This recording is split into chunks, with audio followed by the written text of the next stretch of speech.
All right. What is going on, everybody? We are Paulus tonight. Yeah. Should we applaud? We won't offend anybody tonight. Does somebody need to step in and take his place? I nominate Patty. No. He did come in a little bit rambunctious out of the gate. So maybe I'm just used to having my energy matched. Maybe I'm just used to having my energy matched, and there was no energy match. So it just kind of went off the rails. Wow. I don't know if I'm going to applaud being Paulus, but I do think it's worth starting off stating pretty early.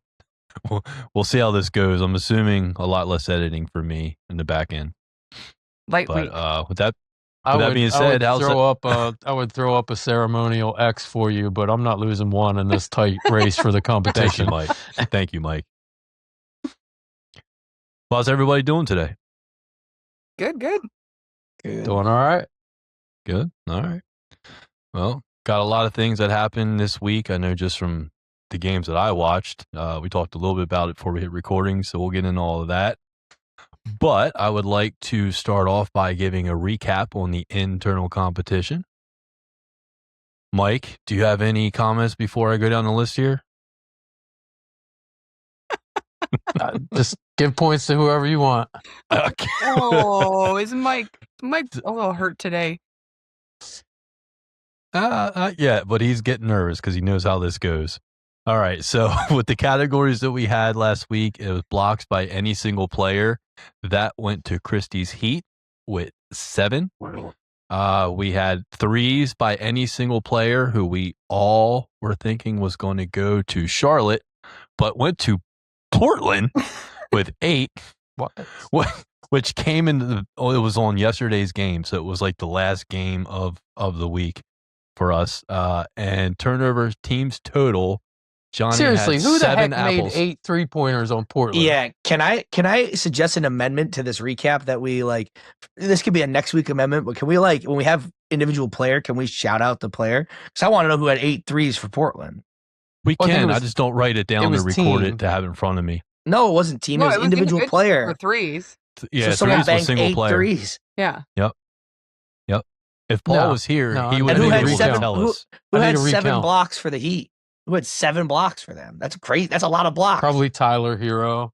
No. 7 blocks? Yeah. Probably somebody dumb. Somebody who has no business getting 7 blocks. Jaime Jaquez was just throwing both at the same time. It was Kalel Ware. Ware had 7 blocks. Yeah. Okay, all right. Kalel had 7 blocks. Yeah, and Johnny Boston had 5 apples. Boston had the 7 apples for turnovers team total. So that puts the scoreboard. Mike at 6, Christie at 6, Team Philly 4, all 3, Team Boston 2. So, Mike, where does the 6 stand? Who has a better 6 than the other person? I mean, Christie's 6 is Slaughter, and my 6 now as we're getting closer to the end of the year, because you're basically pushing me down to Patty's 2, and we'll get there. I don't know how it's going to happen, but I've seen it enough times that I won't be anywhere close to 6 by the time we get done with this. What do you only have a couple weeks left? It's not that. Yeah, it was supposed to be over this week, but we'll do whatever the producer sees fit to make sure I don't win. Always with you, Mike. Always. We'll get there. Patty, it was Kamara that had the 8 3-pointers for Portland. What? It was Kamara? Great face. He averages I'd be wrong to say this. I think he only averages 2.5 threes a game. He's banging 8 in a game. Not when Mike needs the point, he doesn't. Was Charlotte second? I know that Paul George had 6. It's all fixed. Did somebody on Charlotte have 7? It's all against Mike. Yeah. Mike, did anybody on Charlotte have 7 this week? I know Paul George had 6, and that was the number to beat going into the weekend, but I don't know. This was my last week of March Madness mode, so I'm still kind of easing my way back into NBA tonight after my UConn team got beat on last night. It was spring break. We have spring break this week, so I had the opportunity to stay up last night. So what I did was fall asleep at 8:30 like I usually do and not watch them in the There you go. So there you go. That's the adult thing to do. Absolutely. That's great. That's great. Probably drank a bunch of chocolate milk first too. You know what? Guess whose daycare provider is closed this week? Woo! That's great. Well, Mike. Hey, we touched on a little bit before we started recording. Your boy Cooper Flagg had quite the impressive performance his last couple of days, and is putting He did. Khan right back into reality. Seems like. I mean, not back into reality. Khan's still doing what he's been doing all year. I mean, he has been the most steady presence I can imagine. He goes out there and gets his 3 to 4 3-pointers a night, and 12 to 18 points a night, and 3 to 4 rebounds, and lock it up. That's what he does every single night. So, I mean, that hasn't changed. But Cooper going out there and putting up, I think he was the first rookie to ever put up 45, 5, and 5 in back-to-back nights. I think I read that stat. So that flipped the odds at all of the sports books, where 5 days ago, Khan was running away with Rookie of the Year, as Patty pointed out a couple times, and it was going to happen. Cooper Flagg was in the rearview mirror. And now it is completely flipped, and Cooper Flagg is the runaway leader, and Khan's probably plus 200 behind him. So it's not looking good. Well, I mean, you got to remember though that right now Cooper Flagg's unbelievable. We've known this since he was playing. I mean, there was stories about Cooper Flagg playing as a 16-year-old against the Team USA basketball team and lighting him up in practice. He's no joke. But you also have to remember that Khan isn't the guy with the ball in his hand, and he has to make things kind of happen. Like, he's got to get off screens. He's got to take corner threes. He's not playing iso ball. Whereas, with no AD and no Kyrie, really, it's Cooper Flagg or die in Dallas. And, it is what it is. That is part of the deal when it comes to Rookie of the Year. But I also think, Cooper Flagg with 2 stars, or depending on how much Kyrie has left, a superstar around him, maybe a different shooter where he's going to get less chances but still be as efficient as he's been. Are you saying that Khan earned his place more?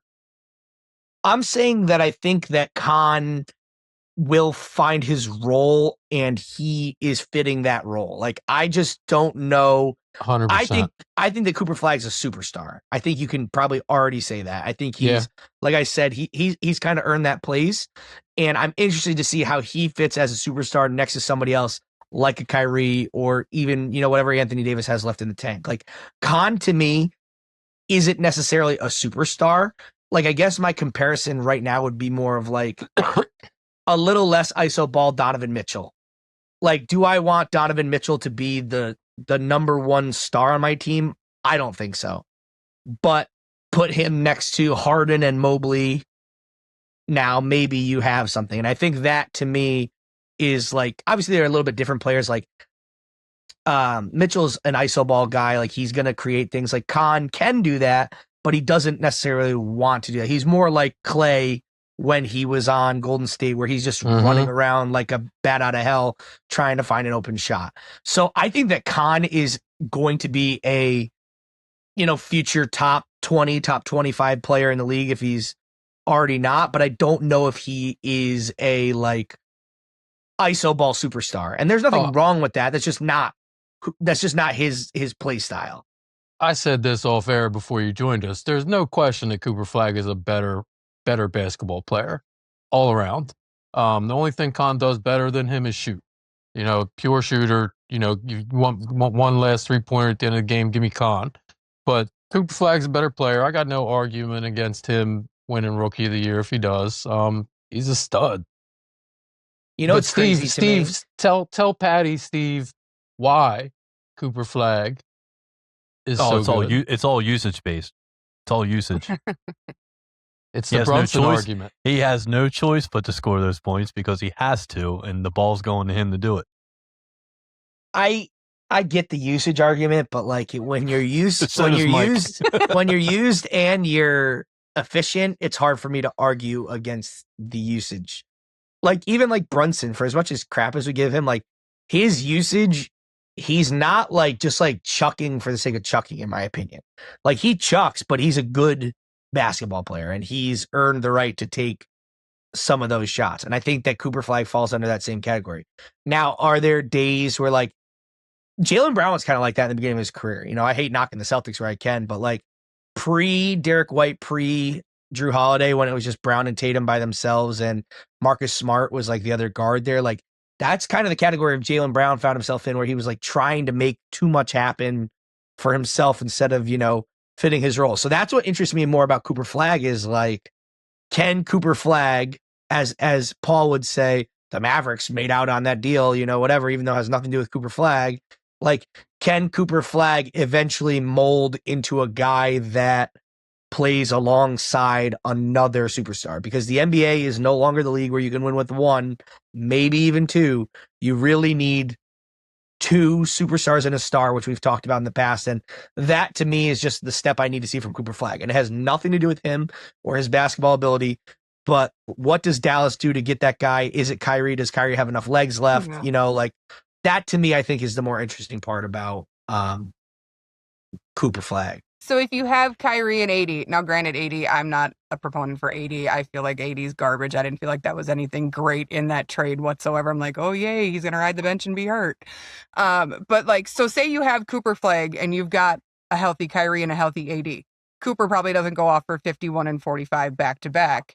Doesn't skyrocket himself back up in this MVP or in this rookie conversation. I mean, how does that change any of your mindset when you think about it that way? Does Cooper Flagg still get the turn because the last 7 days and just skyrocket up for rookie of the year? I don't think you can knock somebody. I don't think you can knock somebody for getting the usage. Like, okay, like I guess get through the hole. What a play. Sorry. You can knock. I knock Brunson constantly for the usage, so you can. It might not be right, but you can. Well, I guess this would just be my thing is like, you can't, in my opinion, use someone's situation against them if you're not going to use their situation for them. Right. So I've always had this argument, whether it's basketball or football, like, okay, there were years in the you know, early 2000s and 2010s where you could argue that every year the MVP should have been LeBron, Kobe, or Chris Paul. Chris Paul was more valuable to those like Hornets and Clippers teams than anybody else. Like, what does valuable mean? Mm-hmm. Or Pelicans, sorry. Like, wasn't he a Hornet for a year though before they moved back? I think they were the New Orleans Hornets for a year, no, I don't give them. I could have swore that's fine, but my point still stands is like, if you're going to use that, like, what does valuable mean? Like, yes. Are Shea and Jokic the most valuable players as far as like star power? Yeah. But when Giannis is healthy, what he does for Milwaukee to bring them to another level makes him much more valuable than anybody else. So I think, to me, if you're going to talk about that, that's what comes back to Flagg is like, you can't knock Flagg for being the only guy there if you're not going to give him credit for also playing without his two best teammates. Like, you can't knock him for saying, oh, he gets so much usage because he doesn't have two best teammates without giving him credit and saying, oh, he's doing this without the two best players on his team. Fair. I think the beginning of the year, it would have been crazy to think that anybody but Cooper Flagg would have been in the running for this. So the fact that there was somebody else there, you know, was kind of exciting. Sorry, the Mets won. Oh, the Mets won. Holy cow. That happens? Ooh. Whoa, they're 7-3 or 7-4. We're doing all right now. Like, come on. I'm cashing out my Randy Arozarena home run bet now. That's it. All right. Okay, I got another rival. We're up to 3.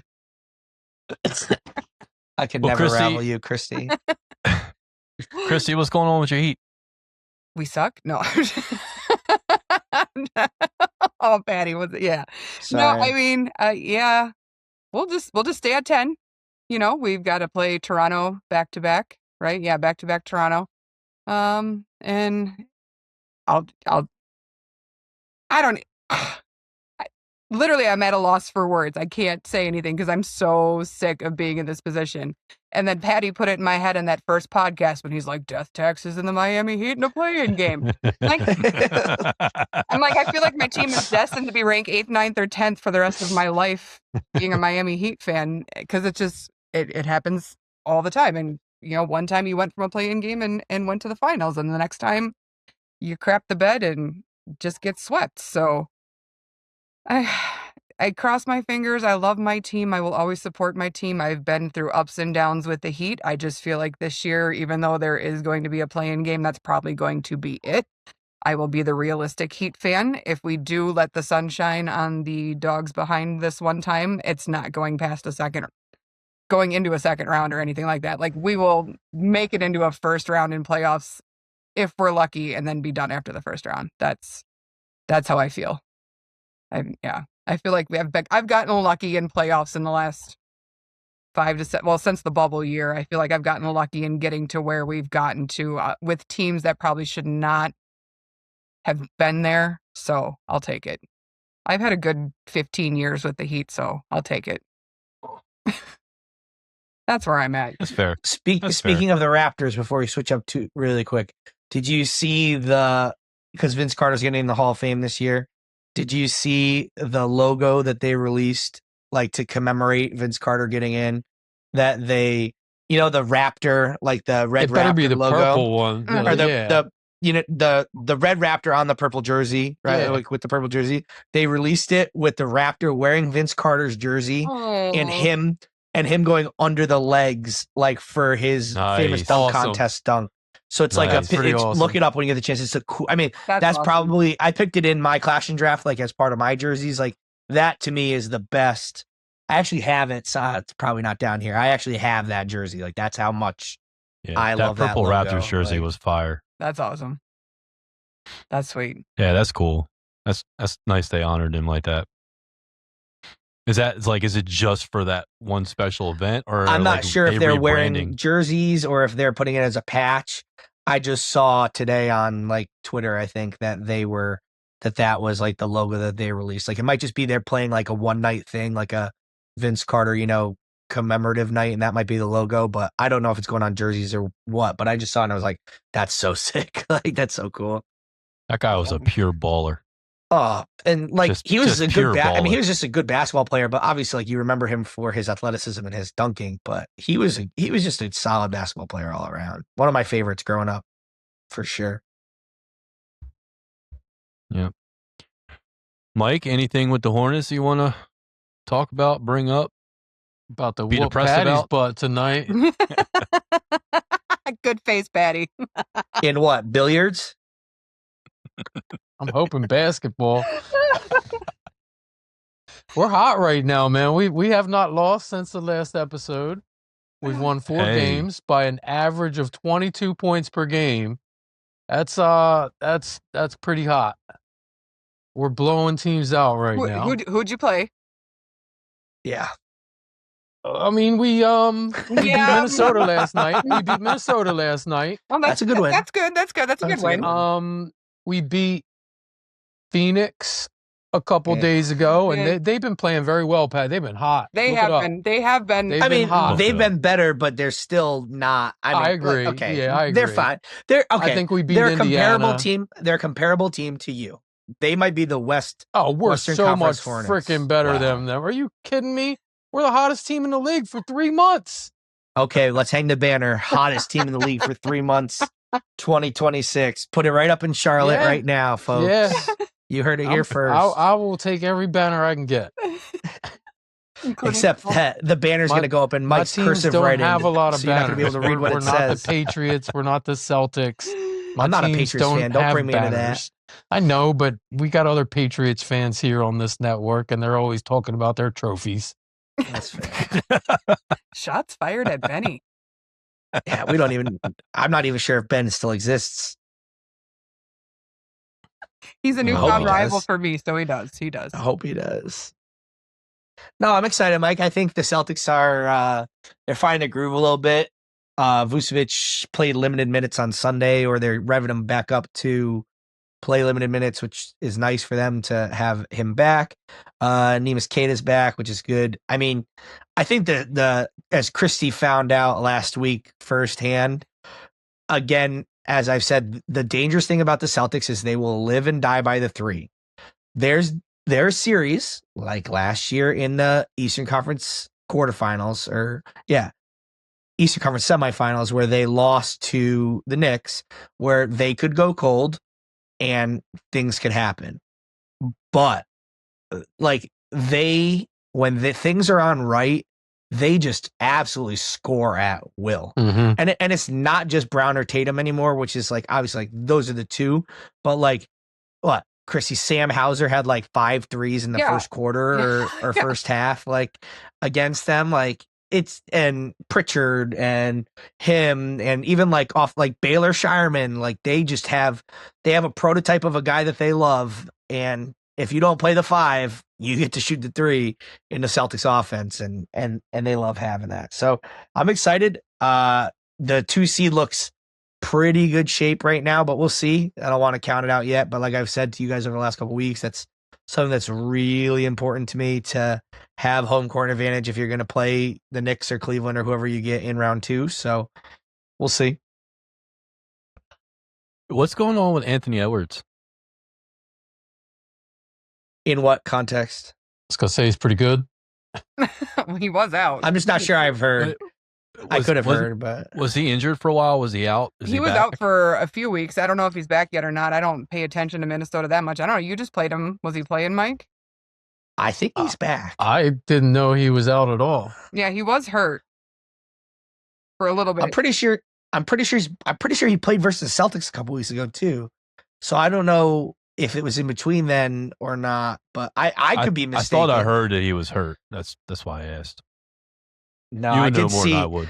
I did see. The only thing I saw about him that I thought was good was like, you know how basically everybody gives Shea flack for being like a foul merchant, and they say it's unethical basketball and whatever. Like I like Shea, so I don't really have that much problem with him. But basically, it was saying like Anthony Edwards is like the antithesis of Shea, and like it was just this montage of him going to the hole and getting absolutely hacked, and then instead of like flopping, just screaming at the official's face like about 2 feet in front of him. Like I was like, oh, I love Anthony Edwards. I mean, again, I don't know if Gobert is the guy that can help them. I've always liked Randall. He doesn't play much defense, which is scary in a Western Conference that is loaded with offense. And I think the weird thing about that Knicks-Timberwolves trade is like you traded 2 guys that are very similar to each other, both offensively elite, in my opinion, for their position, between Randall and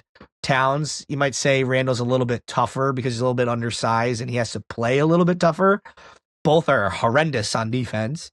So it's just such like a weird trade. Like it seems, looking back on it now, it just seems very odd that those were the 2, like neither team flipped their philosophy from that trade, in my opinion, which is like, I was going to say, was it like weird. An attitude mentality difference that would fit one team better than the other? I think that there was a lot of talk that Randall couldn't handle New York. Not that I'm saying that there's any truth to that, but being a New York guy and listening to a lot of New York radio, like there's a lot of talk that Randall's soft and he can't handle New York and he couldn't handle the media. So I think that had a lot to do with it. But I also think that a lot of times when you see these trades, like, like, okay, I don't want to use the Celtics all the time, but like the Celtics trading Drew Holiday away or trading away Marcus Smart before that. Like Marcus Smart was a homegrown guy that they got. What do? They trade him away so that they can get a true ball handling point guard in Derek White and Drew Holiday the year that they win the title. Like looking back on that Knicks-Timberwolves trade, not saying that the both teams didn't benefit, because they definitely did, in my opinion. They both look, better than they did a couple years ago. But I don't know. I feel like in the NBA, when you make a trade, it's kind of like a philosophy thing. Like, you know what I'm saying? Like you're trading away one thing to get better at something else. And it seems like they just swapped guys that do the same exact thing and lost DiVincenzo, who was a better defensive guard than, not better than Hart, who they obviously have replaced him with. But like, I don't know. It's just a very weird trade, in my opinion, not because of what came out of it. Just like thinking back on, like, a lot of times you see a trade and you're like, oh, well, this team got better at this. Like, okay, Trey and Luka on draft night. The Hawks trade Luka because they want a shooting point guard who's gonna, do this, and the Mavericks like Luka Doncic because he's Luka Doncic. And they traded those two guys because they're different players with different abilities, and both teams thought that they could use that. Like, I don't know, just looking back on that Knicks-Timberwolves trade, you basically traded for the same guy with Karl Anthony Towns is just a 7-footer and Randall's a little bit undersized, but they're both offensively talented power forwards who lack on the defensive end and are a little bit quote unquote soft. I don't know. Ant is still out though. He didn't play last night against. Oh, he is. Okay. Yeah, he's still out. He's been, and they don't anticipate him playing in the next game either. So it's his knee. So. Yeah. So I'm not crazy. I knew that. Oh, you're not crazy. No, I knew he was out because my husband ended up getting one of those holographic 3D image changing pictures of him, and he put it up. And the night he put it up, I was like, "Oh, that's great. He got hurt tonight." And that was a couple of weeks ago. So I remember that happening. And he's like, "Shut up, he's hurt." And I'm like, "I pay attention to sports more than you do." So yeah, he is somebody that I hope he figures out the balance of not losing his driving edge that makes him him. But find a way to balance it where he can responsibly push the NBA forward. Yeah. I really want to see him do that. You know what I mean?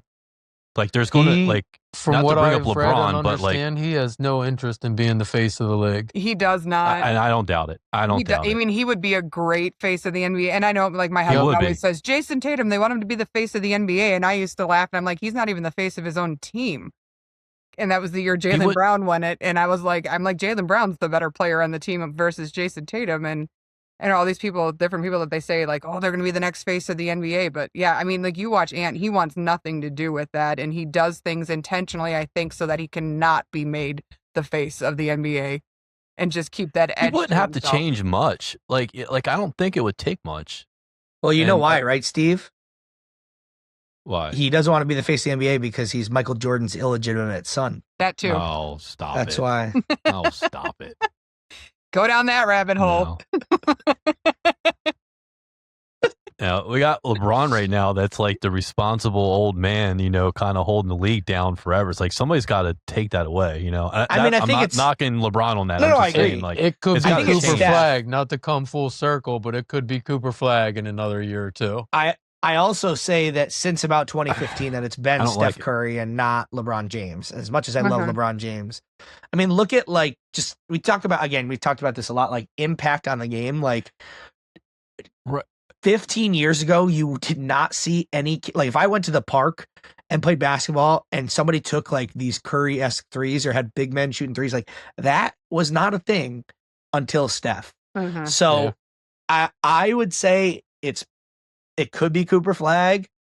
I'd argue if they win another title or two that it's Shea, despite as much people don't want it to be. If they're if they have a Warriors-esque dynasty run, it's hard to, argue that it's not him. Especially I don't care that people don't like it. He is playing into what the league has created for him. If the league's going to call fouls for him and he's going to play the way he plays, then that's the league. If the league wants it to stop, they'll tell their officials to be more ticky-tack and not call fouls, and so be it. But I don't know. I guess Cooper Flagg's a good one. I agree on Shea. The talent, everything. There's only one reason why I don't agree on Shea. Oklahoma City. You don't NBA doesn't want the face of their league to be coming out of that market. Why? I mean, they were very close. We're a LeBron big three away. We're a LeBron big three away from Oklahoma City being the center of basketball because they lose in the finals to him, and then they lost to they lose Harden, but then they lost to the Warriors. They're up 3-1 on them. The first Warriors title in 15 or 14, whatever it was. They were up 3-1 in the Western Conference Finals against Steph. They lose, and then or 16 because KD leaves the year afterwards. I disagree in the fact that NBA is so, we've said this before, that the NBA is the best league other than the NFL at getting their product out. They will push stars out. They Yeah. don't hide people because this is not the MLB that hid Mike Trout for 15 years because he played in Anaheim. This is the NBA. They don't care if you play in Portland. They don't care if you play in but they would prefer you to play in New York or I agree. Chicago or Boston. You know, they probably killed him when Giannis was an MVP out of a small market Milwaukee. I mean, you look Yeah. at what they're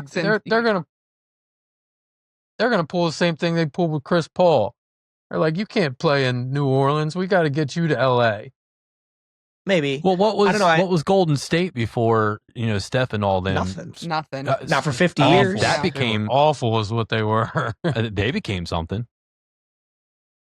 Yeah, I think that the NBA is just so good at driving their stars that it doesn't matter where you are. And such a global product, like again, I'm not saying that this has to be the driving factor, but people in Europe that watch the NBA and people that in China and Asia that watch the NBA don't care if you're from Portland. They don't care if you play for Memphis. They don't care if you play for New York. If you're a great basketball player and you're an international brand, they will support you. And that to me will never stop Shea from being that guy, because if he's gonna be a 4-time scoring champ or 3-time scoring champ and win 2 or 3 titles, like that's just going to take over no matter what his thing is. Now, domestically, maybe a little bit different from that point of view. I understand what you're saying, Mike, but the NBA as a global game is like it's crazy to me. I don't want to get into baseball, but like it's crazy to me like how little people, and I know Chris is gonna get a little upset at this, but like I watch Aaron Judge so much. Earmuffs. It's crazy.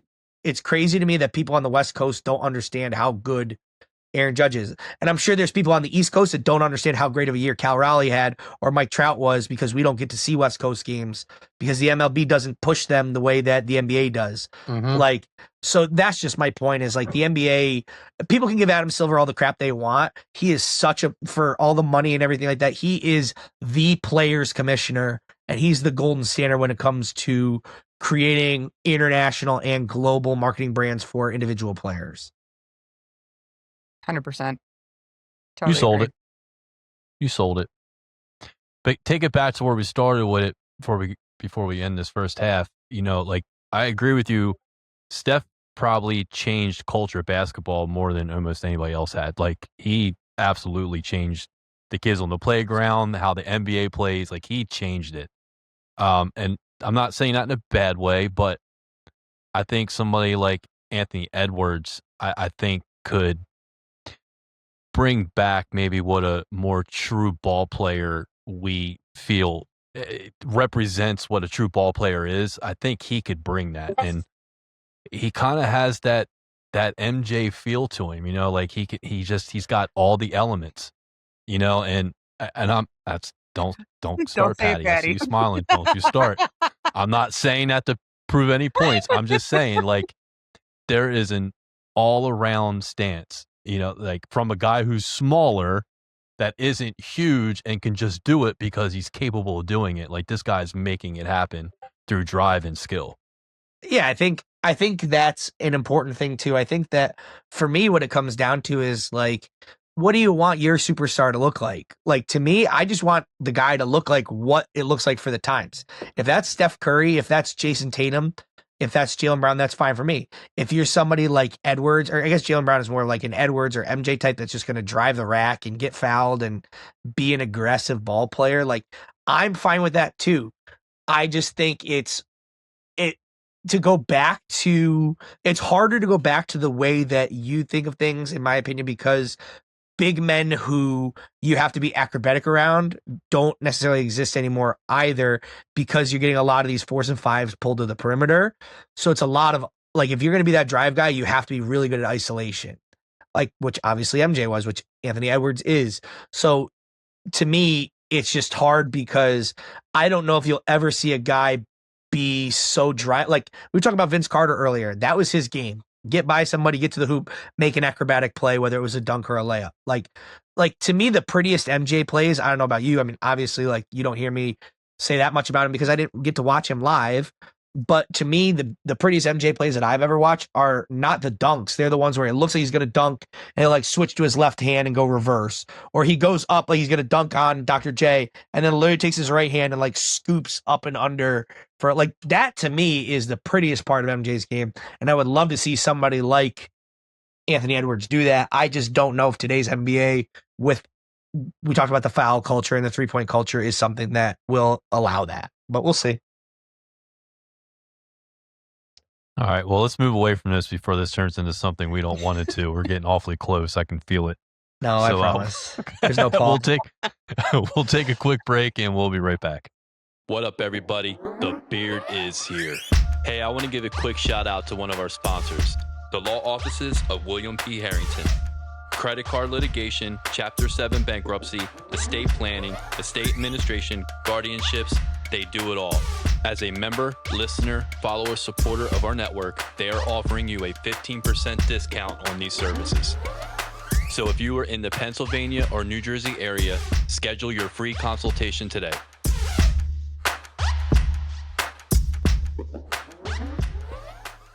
Hey everyone, thanks for listening. Just a few quick reminders for everybody. Don't forget to like and subscribe. Michael Jordan is the GOAT. And check out our fellow podcaster, Jim Montgomery, with This Day in Philly Sports History. Thank you.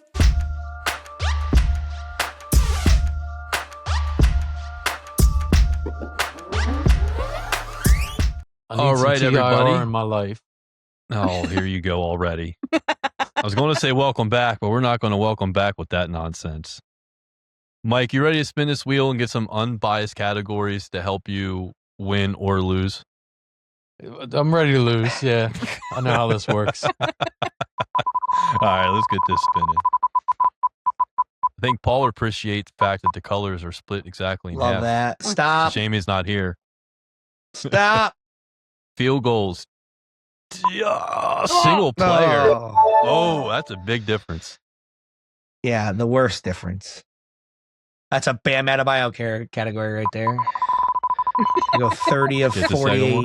It's not actually. When you look at that game, he did not have that many field goals in comparison to how many he should have had. Yeah. Yeah. Whoa. Rebound single player. Yep. The Celtics are out on that one. Got a chance. Except I'll tell it after this. And steals single player. I'll take that. All single player. Okay. The one individual point that the Celtics have gotten this year was Hugo Gonzalez, who's 19 years old, played a game where Jaylen Brown, Jason Tatum, and Sam Hauser were all out, and he had 18 rebounds. And that's the only point that I've gotten in this contest from a single player all year. That's great. That's great. Need more Hugo in the second half. He's so nice, dude, but they have no room to play him. So Patty's not feeling too confident with the categories this week. What about you guys? I'm feeling all right. I'm feeling okay. Those are potential for my team to take some of those. I don't know. I think Mike and I might. What happens if we end up as a tie? Well, we got playoff. Something's going to happen. Midwestern rock, paper, scissors. It doesn't matter if we tie or if I'm ahead or you're ahead because there's something that we don't even know about yet. Oh, yeah. It's going to happen in the playoffs that will secure you enough points. Or, Christy, for all you know, Patty at 2 points could be the person that gets gifted this championship. I thought I had the baseball I've seen pod last crazier year and things then Lewis happen. just whoop. So I have no faith in myself winning it either. I've been like, I'm there, and then well, it's not about faith. It's about confidence in our leader producer here that he will actually allow things to play out naturally instead of throwing some curveball in there like a new rule that makes Mike get -1 on the previous years. I think it was baseball. We had brand new rule. It's like, oh, Mike loses points because of brand new rule that we've never had before. He'll throw something out there. My job is to make sure things go the way they're supposed to. Okay. Yeah. The way they're supposed to. Yeah, Christy. I can't wait to see how this turns out. This is going to be fun. You already know how it turns love out. it We're when all it's the ones fun. waiting to see. I don't. It's There'll close. just be We've got this rivalry, Mike. It's going. There'll just be a montage at the end of the season. It'll be like, and now we're going to give Mike -1 for every time he said Khan Knipple, and it's just a montage of him there saying it it is, every yep. time. Bing, bing, bing, bing, bing, bing, bing down the list. Like, End up at -54. right. So Oh, that's great. I'll keep that in consideration. Appreciate that if it See works how in that my goes. favor. I'm telling you, Christy, you and I have no chance at this thing. It's usually some type of it's either somebody from the bottom of the standings or Steven's best friend. So We're just good. I mean, Patty, as long as Patty keeps showing up and there's a Celtics representative here, I have a feeling it's going to end up in Patty's hands. Because his team. hey, destined they to go- did say that this is going to go for the whole playoffs. Right, that's what so I'm saying. It's destined if y'all to go get your way. eliminated and I'm still Right, in until the right. NBA Finals, you know. I mean, does it end once one of our teams is out?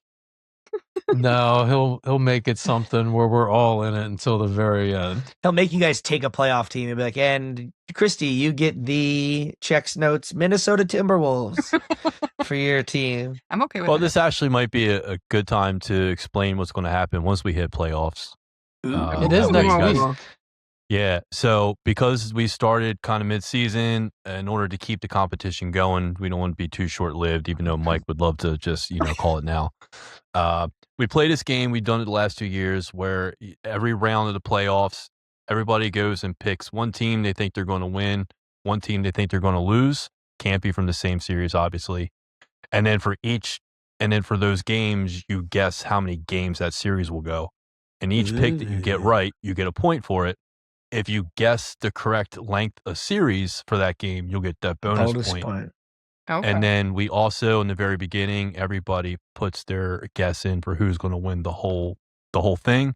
And if that happens at the end, you will get additional bonus points for that at the end too, on top of everything. Oh, wow. Okay. And so we're going to take all the points from the regular season, and we're just going to carry them. That's why I start looking at Mike as I'm talking. And we're just going to carry them right in and start at that point and continue on from there. So, and it doesn't matter if your team's in or out; everybody still contributes. Very fair of you. Very fair. Yeah. like For now. Thank For you, now. Patty.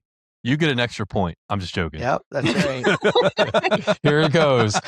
wait, can Patty's you tell on me his if way up. did I officially get an extra point or no? No. Okay, then I won't intentionally lose the extra point. I was going to, but that's fine. No. And so That would have been very fair of you. I would have I'll- done it, but that's more editing for Steve. out of all the teams in this group, is Boston the most likely to go? I would say Yeah. that Right. We're the 2026 champions. for 3 months. Yes. Yeah. That's how many months there have been in 2026. Yes. My point to that is, that's the real scenario, but in this competition, they're the lowest scoring. Yeah. And that's what I love about the way we do this. It kind of keeps it fair, except for Mike's involvement. But outside of that, it's pretty fair. Yeah. I mean, I guess if I had to rank, I would guess a 2 in front of me will disagree. But if I had to rank, I would go Boston. Hornets. I would. I go Boston, Hornets, Philly, Miami, Blazers. I got Patty's vote. But that's just because I don't believe in the Sixers. Not that I don't think the Hornets will go I very don't far. care. but- Well, you could stop while you're ahead. Mike's like, I'll take what I could get. Yeah, He said we're it. good. I can't wait for NBA playoffs. I love NBA playoffs. So They're good. fun. So good. I really don't know what the NBA playoffs are like for the most part of my life, but I'm excited. I'm excited to find out. Oh, well, welcome to it, Mike. It can be ups, it can be downs, it can be tears, it can be cheers, it can be everything because, woof, I think I've seen playoffs like twice. it's fun. It's fun. And then you just So follow how the many- team that beat yours once you lose and hope to God they win the whole thing. Because you always want to lose to the team that wins the whole thing, right? Yeah, When you lose. kind of. Or do you guys have that same mindset? I'm like, Yeah, well, at least a little they bit. won. I lost to We the would have team that won if it it all. weren't for them. Yeah. We all live in that little headspace. Good. Is there going to be Except any for Phillies fans. Yeah. They don't like it when the Mets beat them in the playoffs. No, they don't stand for that kind of rationale. What were you gonna say, Steve? Is there going to be any crazy off the wall stats with LeBron, like the oldest player in a game 3 with a son on the team Oh, I'm sure that went against a player that was Well, 22? He'll Like, be. it's getting ridiculous. All he's got to do is have a 20-point game, and he'll be the oldest player to have a 20-point game in the playoffs. That'll be the first one that you'll see, Mm-hmm. and especially if Reeves looks like he's out longer than Luka at this point. With no It's Reeves, not he's looking already good gonna, for them. Yeah, it's Paul posted that meme the other day in the chat, and I just didn't know what to say, so I'll let it go. It's like, okay. First of all, I don't like the Lakers. What was the stat with him and Cooper Flagg? It was like he was over 40, he was under 20. It was like the first time. It was like the first time someone over 40 and under 20 has scored 40 points or 30 points in the same night in the NBA. It's just one of those stat grabbers. Like they want it for the headline, you know. Mm-hmm. There's going to be a lot of those now. This is the first time Steph Curry has pooped on a Tuesday and made 4 3-pointers from the arc. Like, thank you. Just I'm made taking Christy your drink. Thank spit you. her drink out all Thank over you. her desk. Appreciate you. Perfectly timed, Patty. you're good. I know. Yeah. Mike, you got a parlay on that one? Yeah. No. It's under the special props. Pooping? No. It's under the special props section. Steph Curry plus 3,000 to take a poop on the court. Right there. That's great. That's great. That's great. All right. Anybody else have anything they want to say or bring up before we head out of here? Do you want to say the sponsors before you get in trouble? I would love to. Good I call, would absolutely Patty. love to. Way to keep things together.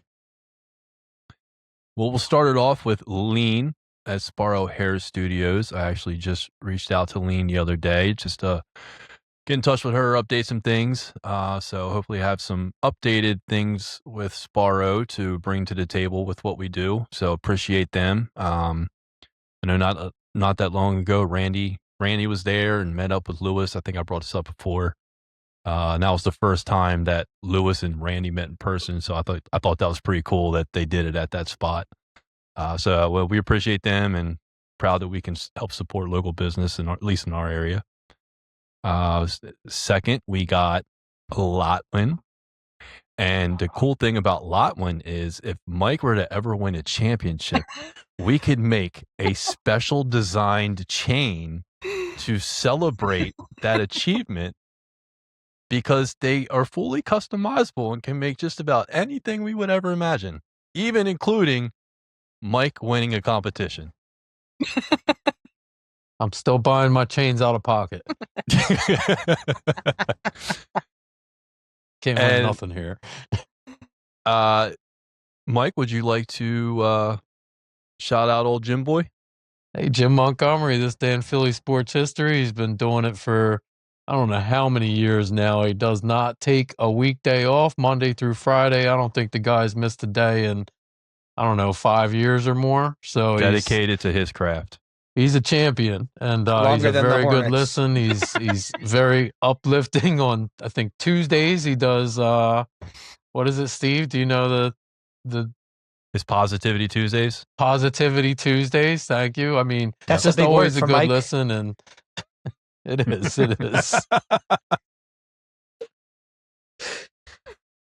Now I love Check it out because Jim Montgomery at Jim Mont. I think something at Philly Jimbo. There it is. Yeah, very close, Mike. Good job. Yeah. No, his Tuesdays are awesome.